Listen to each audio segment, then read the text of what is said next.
Eddie Van Halen had an amazing gift that came with a curse. He could play the guitar like no one else, but the demons inside his head were always there taunting him to do the most despicable things. Everyone always talks about Eddie Van Halen and his dark side. It seemed that his amazing guitar skills wouldn't be there if he didn't have these demons. So, for a good part of his life, Van Halen seemed stuck in a vicious cycle. Intense creativity, followed by brutal bouts of hard partying and substance use. The big question is, how did this cycle start? Of course, the answer lies in these facts. In case you thought that Van in Eddie Van Halen's name was just for fun, you should know that Van Halen started his life in the Netherlands, where Van is as common as clogs and windmills. Van Halen was born on January 26, 1955 in Amsterdam to a Dutch musician and his Indo wife. Shortly after Eddie's birth, the family moved to the small town of Nijmegen, where Van Halen's life was completely miserable. Because Van Halen and his brother Alex had mixed-race parents, the other kids had no respect for them. In fact, they called them half-breeds. When their parents saw how bad the boys had it, they made a dramatic decision. They decided to uproot the family and move to America. But this only led to a new series of challenges. In 1962, Eddie Van Halen and his family arrived in Pasadena, California, where they had other relatives. His mother and father had to take menial jobs as they didn't speak English. His mother became a maid, while his dad became a janitor. They were so poor, they had to live in one house with two other families. Yes, life in America was going to be difficult, and once the boys started school, it only got worse. The Van Halen brothers arrived at school with almost no English. This was bad news because it meant that the other students thought much less of them. Van Halen's classmates would take his homework and rip it up. They would even make him eat the sand in the playground. The family had moved across the world just to be in the same situation they'd been in before. Van Halen needed a way out. To escape their bad treatment at school, both Eddie and Alex turned to music. Both boys took piano lessons from the age of about 6. Eddie, however, didn't actually learn to read music. Instead of learning notes and theory, Eddie watched recitals of musicians playing Mozart and Bach. Just from watching, Van Halen was able to play on his own. Obviously, Van Halen had a bit of genius in him, so what would he do with it? When he was about 10 years old, Van Halen entered the Long Beach City College piano competition and landed first prize. His dad could not have been more proud and saw a career in classical piano for his young son. Van Halen, on the other hand, had a different plan in mind. His inspirations weren't Bach or Mozart, they were people with a little more edge. Instead of the classical musician that his father loved, Van Halen found inspiration in bands like the Beatles and the Dave Clark Five. To Dad's disappointment, Alex also seemed more interested in rock music than the classics. When Alex turned around and bought a guitar, Eddie bought a drum kit. One day, Alex started messing around on Eddie's drums, and Eddie had a life-changing realization. Even though it was Eddie that had bought the drums, Alex sat down and gave them a try. When Eddie heard his brother play the famous drum solo from the Safari song Wipeout, Eddie threw in the towel. His brother was so good at the drums that Eddie gave the set to Alex and picked up something else, an electric guitar. The boys had finally figured out who was playing what. Now they had to figure out who they were playing for. After practicing night and day with his electric guitar, Eddie decided it was time to perform. They got 3 other boys to join them, and they formed a band called the Broken Combs. Van Halen was just in the 4th grade at this point, so bar gigs were certainly out of the question. Instead, the Broken Combs played at Pasadena's Hamilton Elementary School. Sure, it was no stadium concert, but it helped Van Halen make a decision. He had to become a professional musician. While Van Halen's father understood his son's desire to be a musician, his mother didn't. She thought that her husband should quit music and get a real job. When her son began getting into music, she did everything she could to discourage him. At one point, she even locked his guitar away just so he wouldn't practice. She needn't have worried too much. Her son was too afraid to perform anyway. Eddie Van Halen kept performing as much as he could. There was a problem though. He had terrible stage fright. Since his dad had been a musician, he thought he'd ask him how to deal with being afraid. Dad had the solution, and it was a shocking one. He handed his son a smoke and a drink. This may have cured Van Halen's stage fright, but it would eventually ruin his entire life. Van Halen began to enjoy the relaxed feeling that drinking brought him, and he was soon using it not just for his stage fright. He confessed later that he even showed up for his high school classes completely plastered. When one of his teachers found out, instead of helping his student quit, he actually just recommended different types of drinks he might like. Sadly, this problem would be with Van Halen until his untimely end. Van Halen's dad was a true inspiration for Eddie and his brother Alex, especially since his mother was not. In 1972, his father was working a real job, as his wife liked to call it, and dropped a trailer on his finger. The accident was brutal and his father found himself missing an entire finger. From this point on, playing the clarinet was out. Van Halen had witnessed firsthand how quickly fate could take away one's dreams. Instead of scaring him away, the accident made Van Halen want to succeed even more.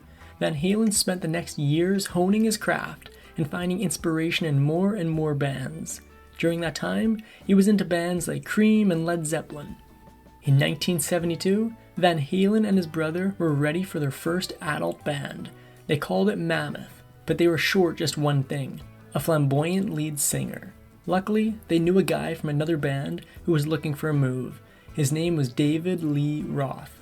Roth didn't like the name Mammoth and suggested they call the band after the brothers' last name, Van Halen. This seems weird because Roth, like many a rock star, had a huge ego, and calling the band Van Halen put him in the background. But Roth said that he saw marketing possibilities with the name and insisted that they use it. Whatever the reason, Van Halen was soon quickly taking off in the Los Angeles music scene. Van Halen had a gig to open for the British band UFO at the Starwood in West Hollywood. They didn't know it beforehand, but in the audience was glam rocker and Kiss bassist Gene Simmons. Simmons said that it only took him 3 songs by Van Halen before he knew he needed to talk to him. Simmons went backstage and waited for Van Halen to finish their set. It was going to be a historical moment. When Van Halen and the guys walked off the stage, they saw a famous face waiting for them. With Kiss, Simmons had become a huge rock star, and he wanted to know what the boys in Van Halen had in mind for their future. One of the Van Halens proudly mentioned that they had a yogurt company that wanted to invest in the band. Simmons' face dropped. He thought it was the worst idea imaginable. As it turned out, Simmons wanted to sign Van Halen to his record company. He even wrote up a contract and got the boys to sign it. This was certainly the break Van Halen had been waiting for. When the rest of Kiss heard about Simmons' idea, they were against it. Simmons didn't want to go against his bandmates, so he ripped up the contract. The guys had lost the yogurt company and Simmons. It was back to square one. Dejected by their missed opportunity with Kiss, Van Halen and his band worked on building their image. Soon, Warner Records took notice and offered the band a recording contract. In 1978, Van Halen's first album came out, and they called it, well, Van Halen. It was an instant sensation and managed to get to the 19th spot on the Billboard charts for pop music. It didn't take long until everyone knew the band's name. The first thing that the Van Halen brothers did when they made it big was pay off a huge debt. They'd always been grateful to their father for standing by them as they pursued a musical career. When they finally had money, they did something amazing to thank their father. They bought him a boat. He was finally able to retire in the most relaxing way possible. With his father wonderfully rewarded, Van Halen went for some rewards of his own. With intense fame comes something else, an elevated choice of romantic partners. Around that time, there was no one more sought after than One Day at a Time's Valerie Bertinelli. Van Halen likely had no idea he had a chance with a TV star, but it turned out he really did. You see, Bertinelli had described herself to the media as being similar to her straight-laced character on One Day at a Time. It turned out, however, that Bertinelli had a wild side. It only took a quick view of Van Halen on an album cover to convince Bertinelli that he was the man for her. She actually made the first move to get to meet him. In 1980, she went to one of his concerts, and then, as only a TV star could, boldly went backstage and told the promoter of the show that she had a crush on Van Halen. News then got to Van Halen himself. Bertinelli was waiting for him in a private room. There was one problem. He didn't know who the heck she was. Van Halen only knew that Bertinelli was some kind of TV star, but that was it. So when he went to the private room to meet her, he was very nervous. As it turned out, Bertinelli was nervous too. In spite of all the anxiety, the two hit it off and a huge romance began. Before long, the lovebirds were making plans for a wedding. Many of Van Halen's fans thought it was strange. After all, he had tons of gorgeous groupies begging for him. Why would he settle down with this one? From the outside, the marriage of Van Halen and Bertinelli looked pretty sweet, a much-loved TV star and the powerhouse guitar player of one of America's favorite rock bands. The thing was, Van Halen had many loves, not just Bertinelli. When she joined him on tour, he would put her in a separate bedroom. If you're thinking it's because he wanted to see other women, you're wrong. Van Halen had other reasons for wanting to be alone. While Bertinelli slept in the next room, Van Halen was with his other loves, his guitar, his drinks, and his lines. After partaking of these three loves, you'd think Van Halen would join his lovely wife in her room. Nope, more often than not, you would find the band's manager, Noel Monk, snuggle up with him and gently fall asleep. When Bertinelli wasn't on tour, however, things were completely different. While Bertinelli was around, Van Halen was a one-woman guy. When she was away, however, this cat would play. Some described the groupies Van Halen fooled around with as a smorgasbord, and the guys shared the girls too. One trick was to get a willing female fan to remove her clothes and let the guys pour condiments all over her. Sounds messy, but there was a much darker complication to these antics. Of course, all this hedonistic behavior had its downside. The band members had to make frequent visits to the doctor to get rid of any nasty things they picked up from their amorous adventures. Penicillin is one thing they needed, but doctors also got them codeine and Percodan. It was a non-stop party, and it also went on the road. Van Halen and his bandmates also loved cars. His vehicles of choice were often Italian ones, and they were two things: expensive and fast. He and his bandmates were infamous for reaching speeds as high as 240 kilometers an hour, about 150 miles per hour, while driving on Los Angeles roads. It was dangerous fun for these guys who had money and not a care in the world. As it turned out, Van Halen was doing more than driving in these cars. While an unidentified woman came forward with a paternity suit against Van Halen, it looked like trouble. When Van Halen managed to remember who she was, he had a good reason to believe he was not the father at all. He said whatever he did with that woman was in his car, and if it was in his car, he knew he only did things that could never result in a pregnancy. Now he had to do two things: take a paternity test and tell his wife the truth. The paternity test proved that Van Halen was not the father of the woman's child. This fact, however, didn't make Bertinelli feel any better. She had to face a harsh reality. She had a cheating husband on her hands. It seemed she had two choices: walk away from this party animal husband, or stand by him. For better or for worse, she picked the latter option, and the two set their wedding day, April 1981. The ceremony for the marriage of Van Halen and Bertinelli went off without a hitch. When it was time for the reception, however, no one could find the bride or groom. After an exhaustive search, band manager Noel Monk located the couple in a washroom. When they wouldn't answer the door, Monk burst in. It was a sad sight. Bertinelli in her beautiful white gown holding Van Halen's hair back as he vomited into the toilet. Bertinelli knew she had her hands full, and she knew there would be more trouble in store. Once Van Halen and Bertinelli were husband and wife, things didn't really change that much. Sadly, Van Halen's no-holds-barred lifestyle was rubbing off on his wife. When it seemed that Bertinelli was also getting into substance use, she had a sad explanation. She said that Van Halen liked her to be skinny and the recreational use kept her from gaining weight. The vicious cycle had begun. The more fame he attained, the harder he partied. Well, this next phone call would make Van Halen enter into an even higher level of fame.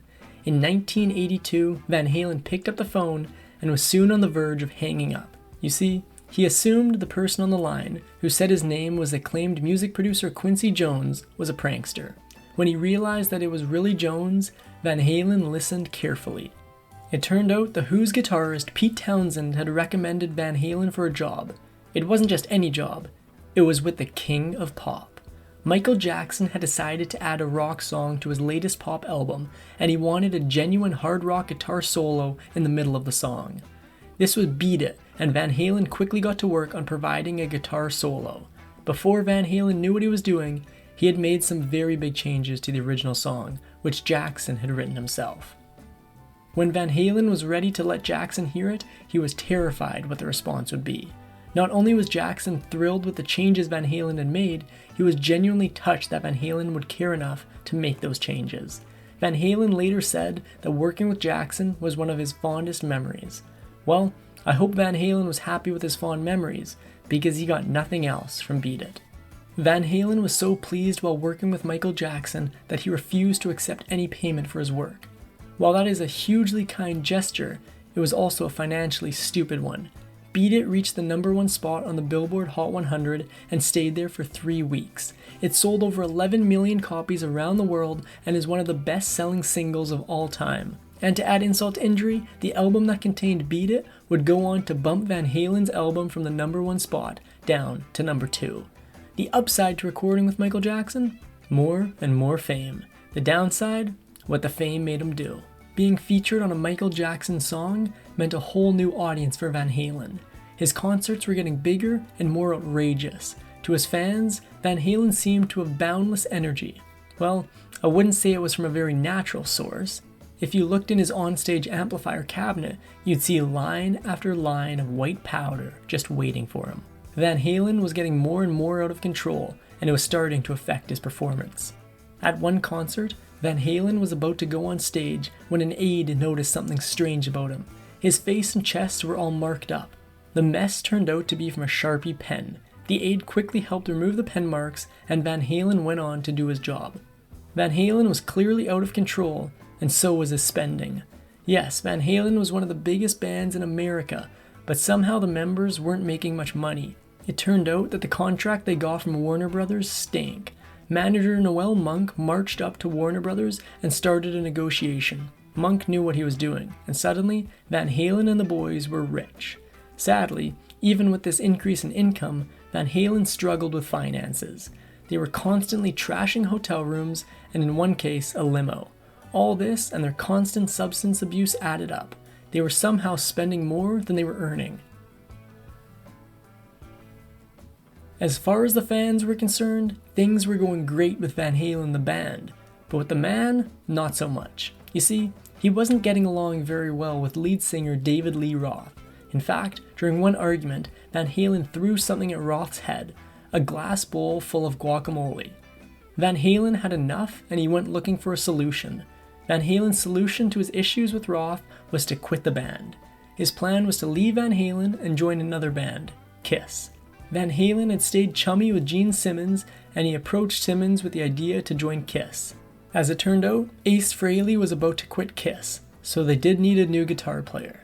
Even with this vacant spot, however, Simmons knew that Van Halen was a nightmare to work with.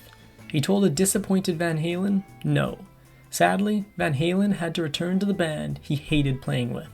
The egos of the band members were in daily competition, and it didn't help that they were still partying like they were teenagers. In 1985, the party, however, came to an abrupt end. Van Halen was no more. Sadly, there was more bad news in store for Eddie Van Halen. Remember, it was Van Halen's father who had set Van Halen on a course of misadventure. This was when Dad offered his young son a smoke and a bottle to help with his stage fright. Well, in 1986, Van Halen's father passed, and his addiction to drink was certainly part of the reason. A year or so later, Van Halen told Rolling Stone magazine that because of what had happened to his father, he was through with drinking forever. Sadly, his sobriety did not last. Somehow, through all the partying and drama, Van Halen had remained married to Bertinelli. By this time, they even had a child together. The baby was a boy, and they named him after Mozart. They called him Wolfgang. The two separated in 2001, finally filing for divorce in 2005. Van Halen had finally realized his addiction to drink had gone too far. To remedy this, he checked himself into a rehab center. This was the same time that the Rock and Roll Hall of Fame was honoring Van Halen the band. Sadly, he spent the ceremony locked away in rehab. In the end, it was a stroke that did Van Halen in. This happened on October 6, 2020. Van Halen was 65 years old and surrounded by those who loved him. And if you want to hear Van Halen just one more time, you can tune in to his son.